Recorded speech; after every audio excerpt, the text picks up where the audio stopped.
Hello. Hi, everybody. Welcome to the Orfeo Music Festival webinar. And before we continue or start, I would like to say a couple of words about the festival, and then we will proceed to our program. Orfeo Music Festival is an international classical music event widely known for its artistic excellence.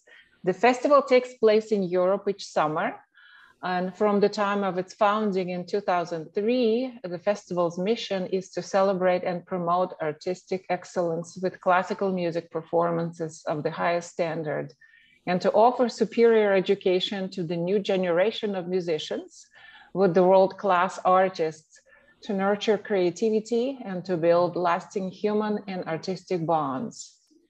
And we're opening a new webinar series, which this is one of the first sessions of it. Music is Our World. It's a 3-year initiative by the Orfeo Music Festival, exploring the role of music in our lives. And in a variety of ways, but concentrating on the art of musical performance, which lays at the corner of musical experience. With that said, I would like to welcome Stephen Key today, one of our artist faculty, who is an oboist and is a professor of the Shenandoah Conservatory and the principal oboist with the new Orchestra of Washington. Professionally, Stephen played with National Symphony Orchestra, Austin Symphony, and other orchestras. And as a soloist, he performed with the Washington Chamber Orchestra, Washington Master Chorale, University of Texas Symphony Orchestra. In addition to his university engagements, Stephen also maintains a private studio based in Northern Virginia, and majority of his students won scholarships to the top music schools in the nation. Stephen studied at the Oberlin Conservatory and the University of Texas at Austin. Stephen, welcome. Hello. Today, we're also joined by Stephen's student today, Mathuin Smith, who is a composer, arranger, a jazz saxophone player, and is a head of the jazz quartet.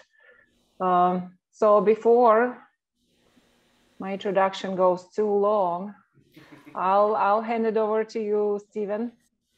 Today we discuss, our topic is becoming your own musician. Over to you, Stephen. All right, thank you, Larissa. So welcome everybody. Yes, the discussion today is called Becoming Your Own Musician, or how to build a career as a 21st century musician. Which is part of why I wanted to have Mathuin on here, because I feel like even as a student, he's starting to show a lot of the right signs about how we do that. It used to be that, because I think I started kind of coming into my own as an oboist around the time that a lot of this started to shift. Where, like, when I was very young, it was kind of understood that the version of success was win an orchestra job and then that's it. And if you don't do that, then you quit and do something else. That really was kind of the way it was seen. That's not true anymore for a lot of reasons. I'm curious if y'all have other reasons why you think that is, but for me, I think a lot of it's the advent of the internet. So there's just greater access and people can get themselves out there. I think also, like, styles of music have changed a lot, and what people want to consume and how they consume it has changed. Looking even at the orchestral format, a lot of orchestras are going for shorter concerts, for instance. People don't want to sit, I mean, God, when you first started going to orchestras back in the early or late 19th century, when like normal people started going to them, you didn't have TV, you didn't have YouTube, you didn't have any of that, and so it was your entire evening. Right? That's what you did after work and dinner. You would go to an orchestra concert and that was your night. So you needed to have a concert that was 2.5, 3 hours long to make for that. People digest music differently now. And so I think there's an interest from a lot of people to see it in different ways, and there is a bill that we can fill as classical musicians to do that. What do you think? Yeah, I think you hit all the points. I think the big thing is that the coming on of the digital age kind of spurred all of it. Yeah. Because now we have Spotify and Apple Music, and we want to listen to one movement out of this one symphony. Mm-hmm. And we can just go and click on it and listen to it instead of waiting 3 years for your favorite orchestra to program it. And then you hear it once and then it's gone. You never hear it again. Mm-hmm. So, the paradigm has really shifted in the regard of how we consume music in that sense, but also in the sense of it's not really a temporary thing anymore. Mm-hmm. With recordings being so accessible. Mm-hmm. Like, it's all there. Yeah.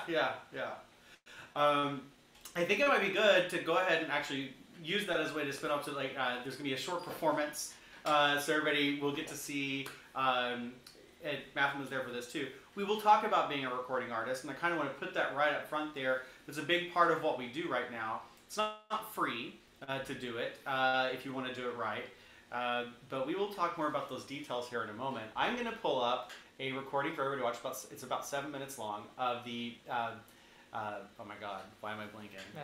Messiaen Fantasie for violin and piano originally, and this is going to be even a greater example of like how I approach music these days. Not originally written for oboe, but I just really like Messiaen, and this piece was excellent, and it worked well enough on oboe. I only had to change a few things to make it work, and I think I'm wanting to see more of that, of just students and musicians in general playing music that's not necessarily for them, and then championing it and making it their own. I did hit share sound, didn't I? I was making sure of that. Okay.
Thank you for indulging us.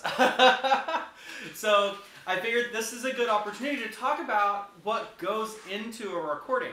So generally what I'm trying to talk about is what it means to be a... Oh, shit. Oh, no, it's doing that thing. Oh, I have to go to music. That's actually a piece I wrote and composed and got published. It's under... It would be Chrome, right? It's under music. Here we go. It just sometimes pops on. I think it's the YouTube autoplay. Oh, it's YouTube autoplay, you're right. Okay, sorry about that. That's another good piece. Yeah, you should check that out too. I wrote it.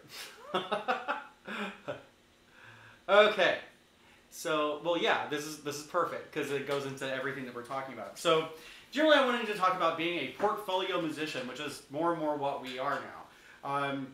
So since you just saw a recording, you're seeing the end of years worth of project building, honestly, because there's so much that goes into the moment of actually doing it.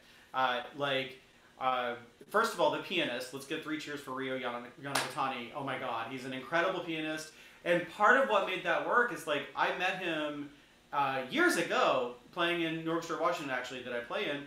And just, we had the same vibes musically and just got along really well. It's one of those things where all of you have done chamber music at some point, and some people you just kind of click with, right? And you don't, we barely talk about music, honestly, when we're rehearsing. We do, there are a couple details here or there whenever it gets hard, but everything is just intuitive with us. We just have the same musical taste. And we happen to get along really, really well. And it's we actually hang out outside of musical work. He comes to parties and stuff with my husband and stuff, right? So we also have a social relationship. And so, having that kind of a bond with somebody, it's you have to record it, And so I'm very lucky to have that. And then additionally, finding the right piece, finding the music that speaks to you. Why did I record Messiaen? Because I love Messiaen. There's nothing written directly for oboe for that. By him, and so I found a piece that I liked and kind of rearranged it. I had originally planned on recording this about 6 months prior, and this was during COVID, and I figured it was a good time to try to do it, but it took longer than I thought. Right, setting up the time, setting up the space, calling the recording people, figuring out when they're actually available, getting everyone else available, right? And then doing some pre-recording on our own so that we make sure it's right and good. Because every time you do a recording project, it is not free, right? If you want to actually have a nice, fully published, professional, polished looking one, it's going to cost about $2,000. And that's the cheap version. So you want to make sure when you go in, you are ready to be able to get it in as few takes as possible. Now, that's from kind of doing the very big, fancy, polished professional end, but I also know that nowadays it's very common for people to post things on their social media profiles, which I think is great, as long as you're keeping a pretty high standard of playing. Because you don't want to put stuff out... I'm about to transition to you. So my husband used to also do a lot of contracting. And whenever we would get messages from people who were saying that they're new to town, and that they are curious about getting on lists for different groups, if they didn't send a recording, the first thing that we did was look up their social media profile and looked for any kind of recordings that they had that existed at all. And if any of them were bad, they don't get hired. So, be aware of that filter when you're putting things up in public. But that said, I think Mathuin does an excellent job with his social media representation and has quite a following already. Mostly with jazz sax. I'd love for you to do more oboe on that. But, but he also has oboe stuff too. And so I'd love for you to talk a bit about kind of your experience with recording yourself and what you put up and why. Yeah, I mean, largely I agree with what you said about being really careful about what you post. I mean... It's good to post regularly, and sometimes that means just a recording with your phone on your stand that you're really proud of, hey, here's a clip from this rehearsal at this gig, me shredding on this tune, or, playing this beautiful solo, and you could be proud of that. It can also be and I usually encourage that it's, you know, a little bit more produced than that. Mm-hmm. So, you know, a lot of the people watching actually have seen a lot of my multi-tracks and, you know, split recordings and things that I've done and I've posted on various platforms. Yeah, I think it's important to, you know, maintain as high a standard as possible, but there's definitely a line to be drawn with, you know, getting ultra picky, mm-hmm. and then you have nothing to post because you're not proud enough of anything that you produce at all. So sometimes it just does take that courage of, I think this is okay, but there are these moments here that I'm really proud of, and I think they'll translate across. So I've kind of learned to be a little bit more honest with myself in trying to put myself in the shoes of the audience a little more than the greatest critic, you know? Now, we were talking a moment ago about how a lot of people are starting to kind of contact you through this process. Right. Yeah, I mean, it's really crazy. Like, I had a few videos do really well in October, and that's when my following on Instagram in particular really started to build. And now I meet people at my own gigs through social media. They come by and they're like, "Hi, I saw you on Instagram. I'm from around here. Like, you sound great. I thought this would be a cool way to spend my evening." And it's a really weird, surreal feeling, mm-hmm. that there's just like more than a screen there. So, you know, promoting your events on public social media can be really important, and you never know who's going to come out. Mm-hmm. I mean, I had no idea of the existence of these people in my Instagram following before they showed up to my show, and now I have a new friend and a new account to follow. Mm-hmm. And I wouldn't be surprised if we start seeing the way that you go through the audition process also for various, all the jobs, being affected by that, because everybody who's currently working a job in an ensemble that you want to play in probably has a social media account and might be following you without you knowing it. So, something to consider. Another thing is, another thing is that sometimes people won't follow you back, but they will still lurk your account. I know this because I show up to military band people's gigs that do not follow me on the platform. And they'll be like, "Yeah, man, I saw that thing you posted. It sounded great. I saw you were doing this concert here. Wish I could have shown up." Or sometimes they do show up. It's like, "You sound great." You know, so the inverse can actually happen, where people that don't follow you are keeping an eye on you. Yeah. So that I find is the scariest. And then in the middle, between kind of self-produced phone videos that you put up and then doing something more fancy, I mean, I can't recommend enough, like, getting some sort of nice mic. I use a Zoom H4n. This is great. It's not like what the people use at the, like, fancy, expensive place I go to do my really nice recordings. But if I'm wanting to put up something kind of in the middle there that I'm kind of just self-producing, get a mic. Get a mic. It's like $200. You can write it off your taxes. Next topic. And you will be very happy with the results, because you should be recording yourself pretty regularly anyway, even if you aren't posting things on the internet. Yeah. Now, gosh, we have so much to talk about. I'd also recommend an interface. Yeah, like, even if it's a simple, like a Scarlett Solo or something that's like $100, I would really recommend that, because that way, if you play piano and you only have a keyboard in your house, for example, you can run it direct into an interface, just plug it into your computer by USB. You know, I play bass a lot, and I do a lot of my bass recordings through that. And that way you can get mics that can run through your interface, and you can set levels directly right there.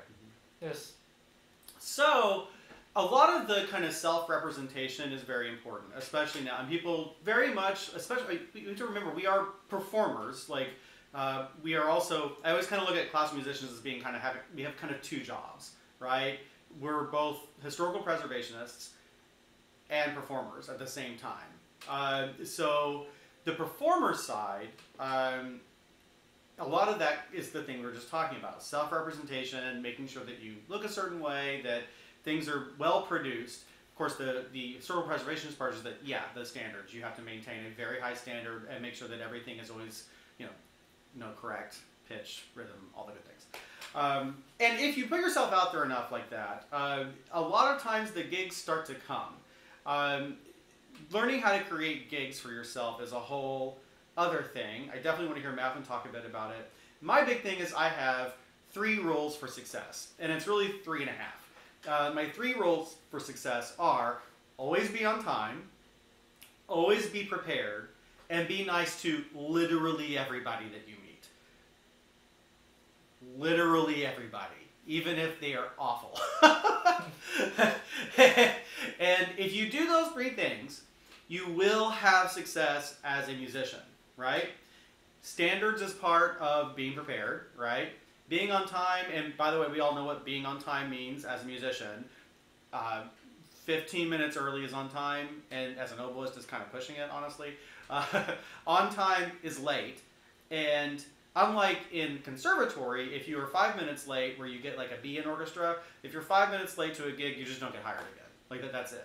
Like you're done. There are plenty of other people who also play your instrument that are also nice, and they're not late. So, you know, Yeah. I mean, everybody gets one. You know, we've all been there. But if you start making a habit and people think of you as that person who's always late, you stop getting hired after a while. Mm-hmm. Yeah. Yeah, and an important thing to note is kind of the paradigm shift, how like 50 or 60 years ago people were just like okay with these things. Oh really? Wow. Yeah, yeah, it's something that Dr. Rod Vester, one of our music business professors, talks about that I thought was really interesting, that people just used to put up with that. But now, like in the 21st century, everybody's good. It was like, you know, back then it wasn't always the case. You know, you had your Paganinis and your John Coltrane's that were like clearly a cut above the rest of the world. Yeah, You but know. with access to education and all that, so many people are good now that the competition is deeper. Exactly, everybody's Broader, good. yeah. So you know, it's kind of a hard pill to swallow, but a lot of us could be replaced. Oh yeah, absolutely, Yeah. absolutely. And the nice thing is, the being nice to everybody you meet thing, I can't stress that enough, because like there are plenty of people that I played with who were good, but just annoyed enough of the right people that they stopped getting hired, you know? And musicians' memories are long, right? Because so much of what we do, especially if we're playing in chamber orchestras or chamber soloing or being a soloist, which is predominantly what I do, and I think what a lot of us do, you're interacting with other humans, and they're interacting with you, and they're kind of dealing with how you are, and you're dealing with how they are, and you have to be good at kind of compromising all that. And so I think just kind of focusing generally on being relatively positive, hardworking, and, you know, being kind is it's a big part of it. Private teaching, that's the other big pillar, I think, in portfolio musicianing. It's actually pretty easy to build a private studio, I think. Maybe I just got lucky, but it kind of depends on where you live also. So I started out really teaching privately regularly back when I was going to school in Austin, Texas. Now, the nice thing in Texas, because I would say because football is such a big thing there, marching band is also a big thing there. And so depending on kind of what city area you're in, certainly Austin was one of these, they pay for like teachers to come out, and like you kind of set up shop at like the middle school or the high school for the day, and then you pull students out of their class, like out of band, and they come before and after class and all that. And so you're kind of set up pretty easily with having however many students that you want. And that's where I really started doing a lot of that. I got involved with vocal majority at that point, which is the double reed camp I teach at, as what would be now considered a junior teacher, I guess. And so when I came out here, back to the DC area, it was pretty easy for me to start building a studio. Honestly, mostly it's about just, you know, demonstrating success, some prior experience if you can get it, and you know, reaching out to the band directors, especially like late elementary, middle school band directors, and letting them know that you're in the area, that you are looking for students. Be reasonable about your price when you first start. And be flexible when you first start. Like, you know, for instance, I don't teach on weekends anymore, but I've also been teaching for 20 years. So, yeah, when you first start out, you know, be willing to drive to people's houses, be willing to teach at weird hours and that kind of thing. And once your students start making successes, you can start, you know, raising your rates. You can start being more picky about who you teach and when and that kind of thing. But it takes a long time to build. But getting started is pretty easy, I'd say. You've taught a couple students. Yeah, I mean, you hit everything. Yeah. I okay. can't say anything else. Yeah, no, I can't think of anything else. I would add It's to all the good. portfolio, we're kind of talking about all these different things you can do. Instrument specialty stuff. So I think oboe is like a really obvious one because you can be a reed maker. And that's a big one. I know a lot of oboists who also just have a whole kind of reed making business on the side, like entirely, and like make actually a lot of money off of it. Because nowadays you can charge like $20, $30 for a reed. $30. Yeah. A lot of professionals are like 29 or more. Yeah. Wow. And so, if you're willing to make 100 reeds a week, and some of them make that many, I'm not kidding. Like, you can bring in a lot of money pretty fast. For something like a French horn, I'm not sure what that looks like.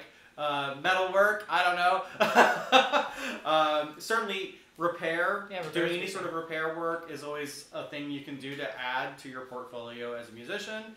And sales. I know quite a few oboists who also like sell other things. Like they're like a Howarth dealer. They also sell the instruments. Or they sell like swabs and things like that. For myself, I've also added like composing and arranging as well.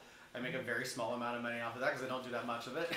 But I do it, and it's something that I enjoy. And it's part of, I think, what makes my career full for me.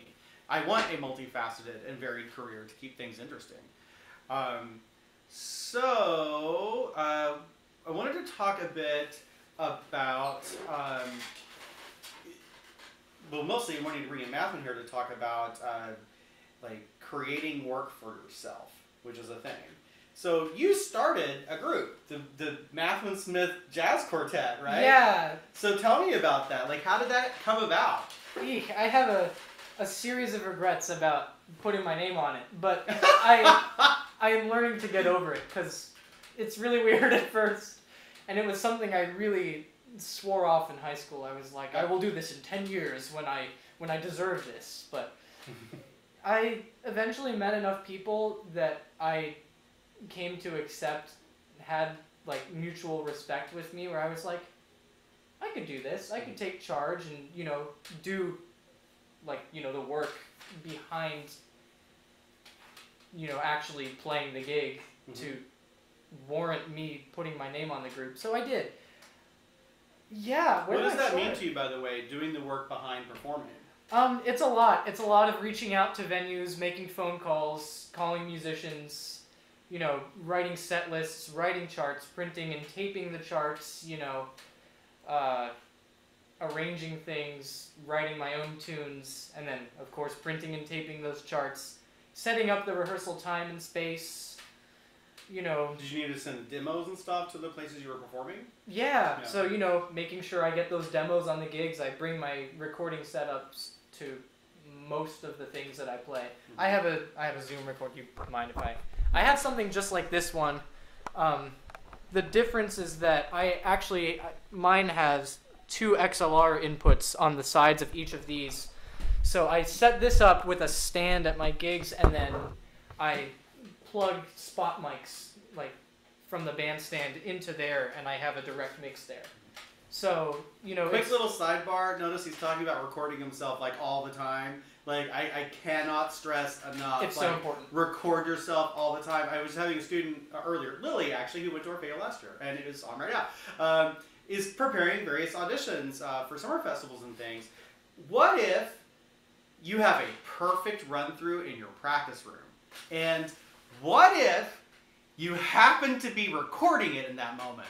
Wouldn't it be great if that just suddenly magically became your audition recording? That's all. Okay. Yeah. No, really. And it's really important because you never know when a tune is going to go so well and you're so mad that it's just gone forever.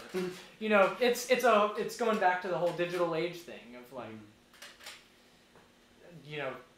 we want this to be permanent. That's kind of the paradigm shift where music isn't temporary anymore. So how did you end up with the people you're currently playing with? So, I think since I do, most of this group building is on the jazz side of things for me. Unless you're a big name, I find that most people don't really have a set, fixed group. So basically all I do is meet people at, jam sessions, which is kind of the jazz equivalent of going to a summer festival and meeting your peers. I can talk a little bit more about, you know, kind of the equivalence. Didn't you go to high school with some of these people? No, none of them actually. Oh, really? I thought you No. went to high school with Andre. Okay. No, never. I had a high school quartet where all four of us were in the jazz quartet, and we kind of all went off and did our own things, and that was when I later put my name on the group. But anyways, yeah, I just meet people. That's the short answer. Mm-hmm. Because you're kind, on time, and prepared. Yes, I tell my students that they need to be 3 equal parts nice, professional, and good. So, you know, you have to be nice, you have to show up and do all the things etiquette-wise in rehearsal, and then you have to practice. Yeah, just meeting lots of people, and eventually you will get enough people to form a group's worth of people that really respect you and, you know, have a mutual love for the music, and you can just go from there a lot easier. At first it was a real grind. It was like, oh no, I need this bass player, but I know one person and he's kind of flaky. But, you know, flash forward a couple of years and now I have 8 options just here in this area. Just, you know, arbitrary number. But, you know, you really build your network over time, and it takes a lot of patience and persistence. But you can eventually meet a lot of people by just consistently showing up to events and meeting people and just doing the social thing. That was what I found did most of it. Like, you know, for example, Orfeo, for example, is a great place for you to meet your peers. You know, I was literally about to plug Orfeo for the same reason. Yeah. I mean, honestly, it was one of the main reasons I'm looking forward to going back is because I met quite a few fabulous musicians, and specifically there's a pianist, Mateo, and a cellist, Alvin Wong, who I just really loved playing with. And even and again, it's that thing of like with Rio, the pianist I work with, even outside of rehearsals, we would get together and have drinks and just talk about life. And, you know, we enjoyed each other's company as musicians and friends. And, you know, finding that is a rare thing. I wish they lived in the United States and we'd be playing together all the time. But that's one of the things I love about going there, you know, is that I get to play with these people that I really just enjoy vibing with musically. And, yeah, it's so important. That's how you kind of feed your musical soul, you know, is doing the chamber music and meeting these people. And these opportunities are everywhere, and this just happens to also be a webinar for, I think, a really nice one in a beautiful location. Yeah. So, yeah. Right, and then for jazz players, the equivalent of that is just going to your local jam session and reaching out and getting the phone numbers of people that you really liked, and, you know, meeting that way. I've found that the overwhelming majority of people are just looking to play. Yeah. So, you know, finding those people that love to play, sound great, and then hopefully are also very professional. Yeah. You know? Honestly, that's a lot of how Orchestra of Washington works as well. Like, we don't have an audition, right? It's more kind of a... well, we've had auditions before in the sense of, like, we don't tell the person that's what's happening. They're just hired a few times, and then someone else is hired a few times, and we kind of pick, and they just don't know that that's what's happening. But honestly, the majority of the people in there, it's like, oh, I know this person, let's bring them in, they're really great. And I love that kind of flexibility in that group. That's one of the reasons I love playing with it. It's people that we've all kind of collectively decided we want to perform with. And then over time, it's kind of built into its own thing. Yeah. No. I had an opportunity back in August to meet a very, very famous tenor player that I admire a lot, Chad Lefkowitz Brown, at a club in New York City, actually, at a jam session, go figure. And he was talking to me about getting gigs, and his perspective is very different because, you know, he kind of got his break pretty early, you know, as a teenager, and, you know, was seen by Dave Brubeck and went to his institute for college. That's a whole thing. And did the whole pipeline. But his perspective, which I found really interesting, is that he never once got an important gig through, like, a cold call. Like, he never emailed a venue or a pop star or something like that. Like, hey, my name is Chad and I want to do this. right? It was all just through mutual connections. And, you know, he currently plays for Chris Bodie, who might be a familiar name for some of you. He's a trumpet player. And he spent a few years touring on the road as Taylor Swift's saxophone player. Mm-hmm. So, you know, he has had a wide range of influence on not just the jazz world, but, you know, really mainstream stuff. And he said every single time it was somebody recommending him. Mm-hmm. It was never an audition or a, my name is Chad, here's how good I am. Yeah, yeah. I'd say in the classical world, it's a mix, right? Like, certainly for some of the bigger institutions, there is an audition process, but it absolutely helps knowing people, because they often will help you kind of get pre-advanced to certain things and that kind of thing. Certainly the job I currently have, very much the case. When I was first hired here, it was kind of done somewhat quickly. And so they asked my former teacher if she knew anybody who lived in the DC area who would be interested in coming out here, and she recommended me very heavily. And the director of bands here at the time happened to be at UT at the same time I was. So he already knew who I was, and I was playing really well at the time, and was really nice and on time and prepared, all the things, right? And so when I came in and played a really good audition, it was just really obvious, you know, and they were already kind of primed to like me. I will say one of the good things in DC that we have with the union, P.S. join the union.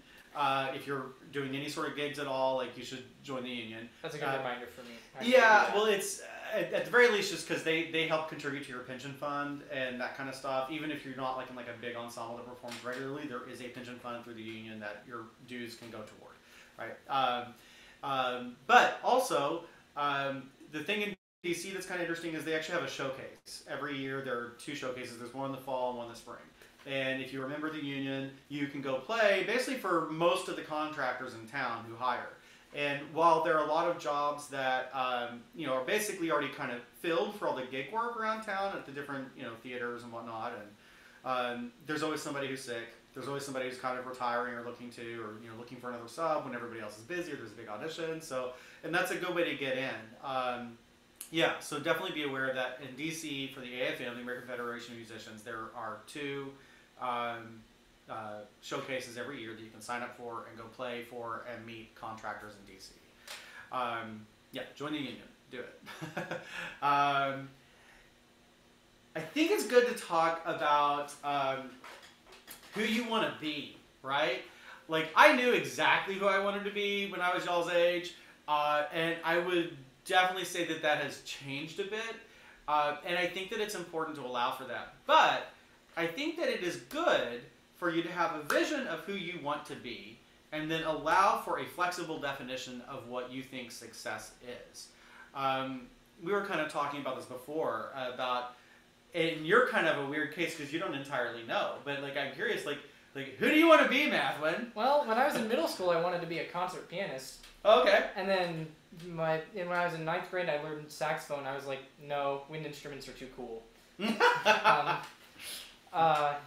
So I've kind of just been doing that since. Yeah. And then I started listening to more things on a deeper level, and I was like, wow, I really enjoy the kinds of voices that you can get out of this instrument. I want to learn it. And then I just kind of, you know, started picking and choosing, like, you know, feeling very inspired by Coltrane made me want to, and Michael Brecker especially made me want to pick up the tenor sax as like a primary jazz instrument.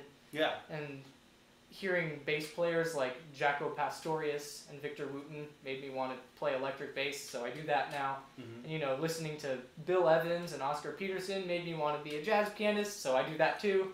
So Alex Klein, Eugene Isotop, Alex Klein, Eugene Isotop, that's right. And it's all these like influences is basically the idea. Yeah.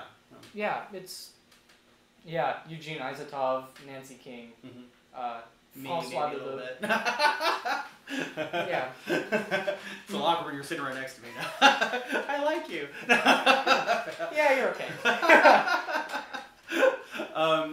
Yeah, and I mean, my big shift was that I was determined to be like, you know, principal oboe of XYZ orchestra by like 23.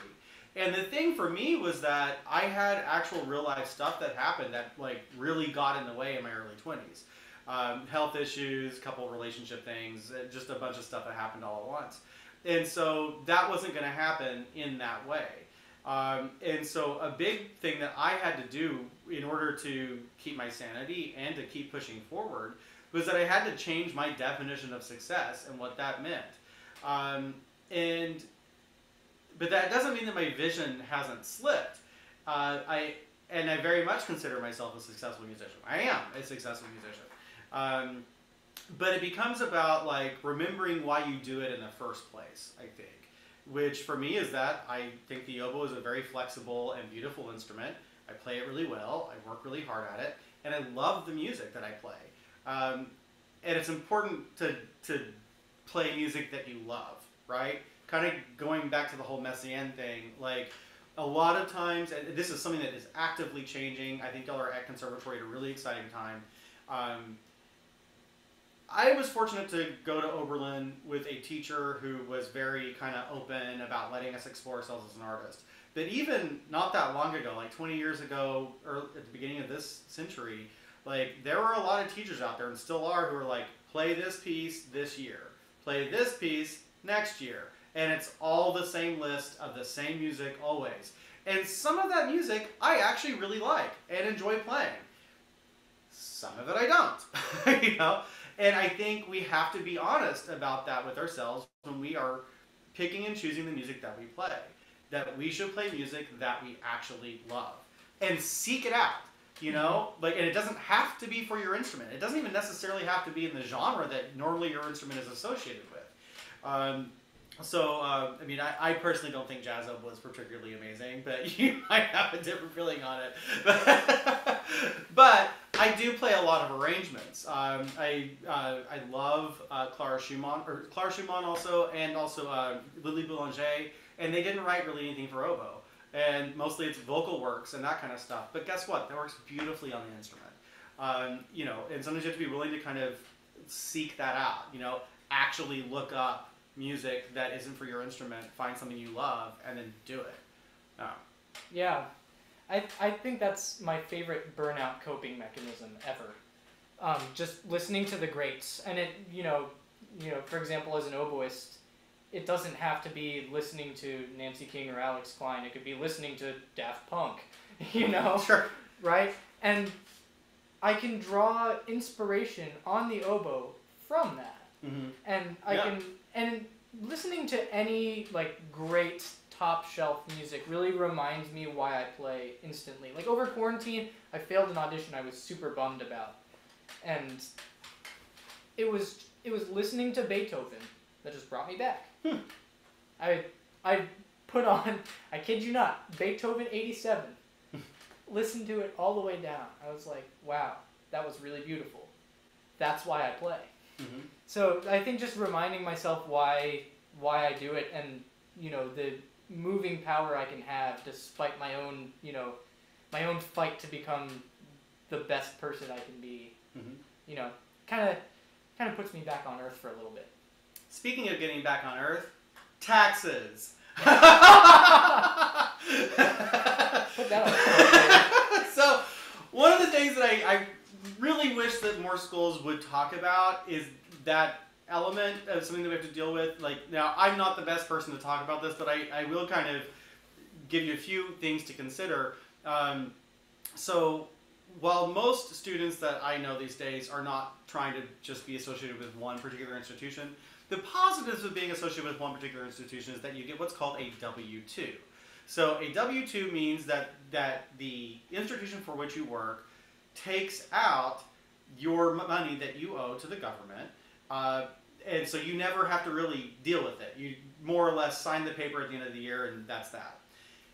If you work for any sort of employer where you are not making over a certain amount, or if you are, for instance, a private teacher, which I do a lot of, you don't pay taxes on that up front. So you have to like keep track of how much money you make, right? And then deal with it later. And so that's kind of an important thing. You can also file quarterly, which is a thing a lot of people do, so you aren't suddenly paying a lot of money at once. 1099s are the thing that happens when you do like a gig. Like if you do kind of a one-off gig for, like I'm currently playing a few guest principal roles with the Maryland Symphony, which is a lot of fun. I'm really enjoying it. but I'm not there full time, right? So those are going to all be 1099s for me. Actually, that's not true. They are W-2, but it's like a small W-2. But anyway, okay. So a 1099 though, usually is if you're making, I think, 600 or less. I can't remember exactly what it is, but and those also don't take out tax. So you need to keep those when those come with you and be prepared to pay money on that.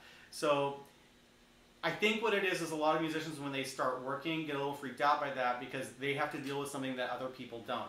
Everybody pays their taxes. Most people just don't realize it because it's already taken out of their paycheck and they don't have to think about it. But if you're doing all contract work, subcontract work, and you're self-employed, that money obviously doesn't come out at the beginning, so you pay it all at the end.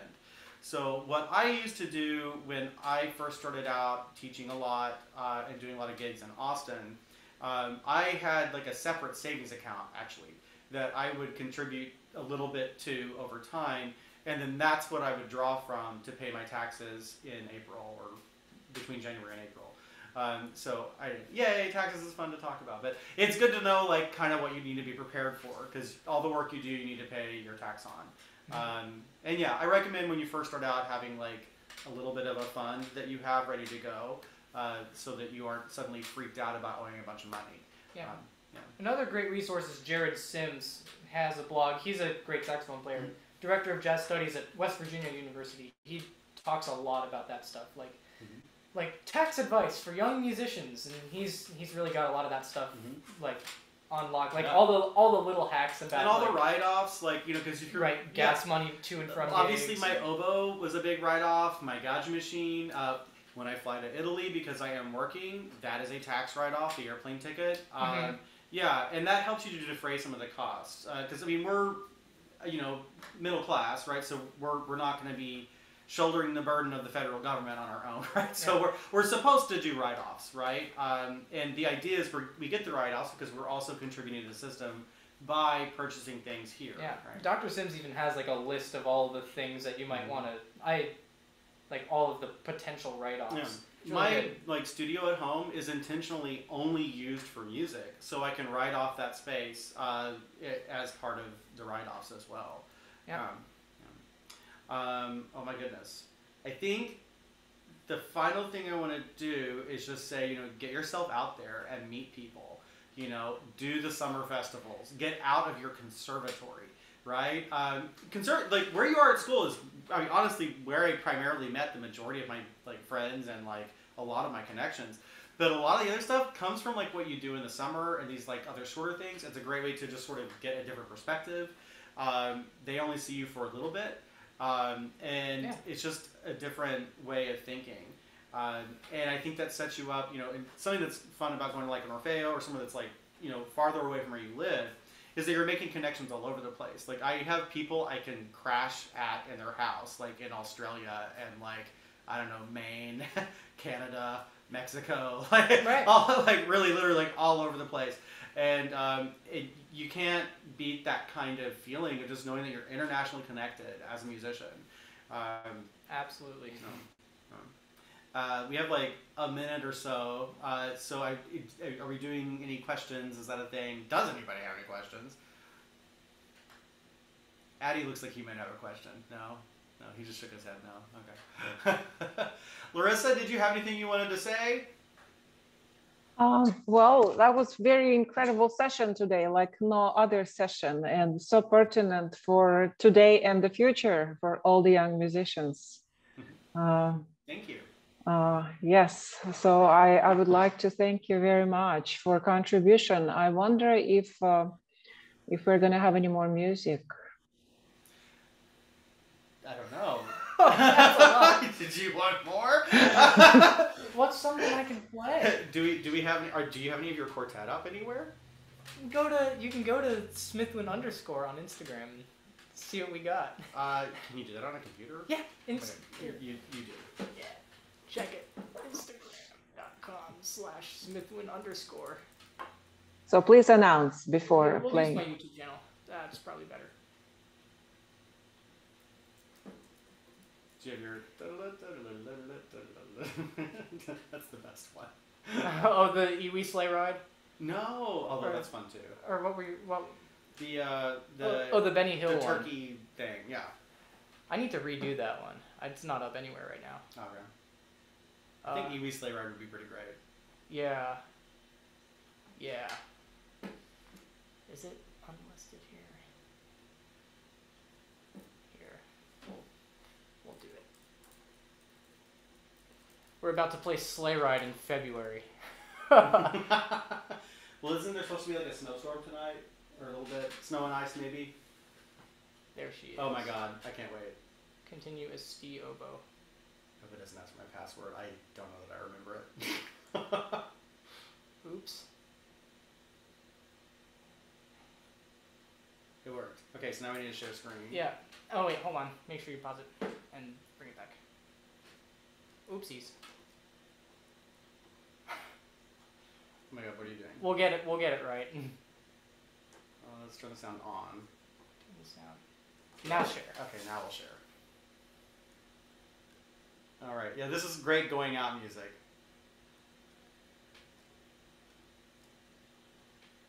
Yeah, that's checked. Alright.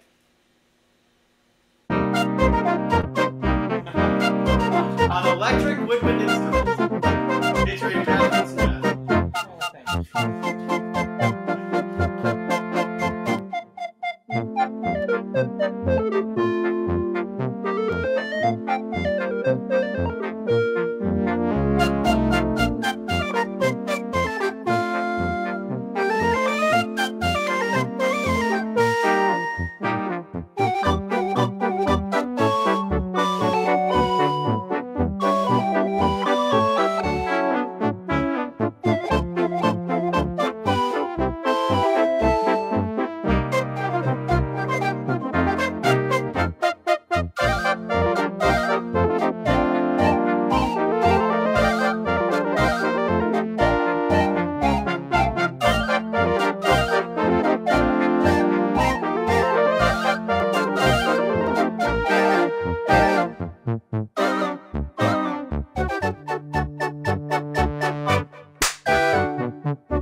Oh my gosh! See, we'll do anything for music.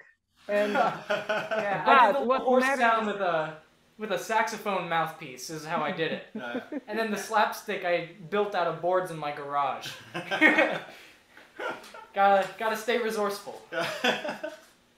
So it's so much like, I mean, it shows the variation of what we do. And sometimes music can just be about joy, you know, and and it's just that simple. Yeah. So, I woke up Christmas morning and I decided I was gonna do it, so I spent the next 3 days and did it. Yeah. Amazing recording, and it also shows that we don't just live for music and great music, but how performance matters. what you do with that music. It's just amazing. So tell maybe a little bit before we say goodbye, how you actually put it together, the recording. So I use Logic Pro for audio. All things audio were done in Logic Pro. It was 28 tracks, 26 EWs, and then the saxophone mouthpiece and the slapstick. So that's 28. And then I cut out a couple of those in the video process, which I did some separate frames in this app called Acapella that's super easy to use, and I have special adapters that lets me hook up my good audio interface to my phone so that I can easily make high quality recordings right there on a mobile device. So I combined the two. I threw all of the frames into Final Cut Pro and then combined the audio and video that way. It was an arduous process. It was 10 hours over a couple days, but it was worth it.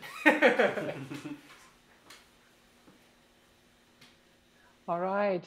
I want to thank everyone for participating today and for laying out, in a way, a roadmap for all the great musicians who are starting out in the, well, not yet middle, but the first third of the 21st centuries.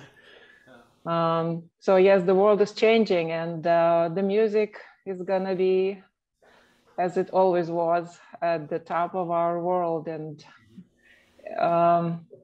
the most revered art for anyone who is not even connected to music. So yes, we do everything for music, and thank you very much for sharing today all your great ideas. Thank you, Larissa. Thank you. And everybody come to Vivitato this summer. All right. Okay. Ask me if you want to know more info about that. Yeah. All right. Okay. Bye. Bye, everybody. Thank you.